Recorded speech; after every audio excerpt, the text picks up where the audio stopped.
हरिही ओम. श्री स्वामी समर्थ. नाना करंदीकर हे स्वामींचे अनन्य भक्त होते. बरं, ठाणे ते जगन्नाथपुरी 1200 मैलाची पदयात्रा ते करत असत. उन्हाळ्याचे दिवस होते.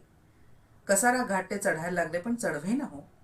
उष्माघातामुळे ते कोसळणार इतक्यात त्यांनी अनन्य भावे स्वामींची प्रार्थना केली. आपल्या आज्ञेवरूनच मी ही पदयात्रा करतोय, तेव्हा आपणच ती पूर्ण करून घ्या. आणि स्वामी सदेह नानांपुढे प्रकटले. त्यांनी नानांना मिठीत घेतलं. ओम ह्राम ह्रीम ह्रूम ह्रौम ह्रहा ओम हा मंत्र त्यांनी नानांना पठण करायला सांगितला आणि स्वामी अंतर्धान पावले. मंत्र जप करत करतच नाना पुढे पदयात्रा करू लागले. नानांना नवसंजीवनी प्राप्त झाली त्या मंत्राच्या पठणामुळे.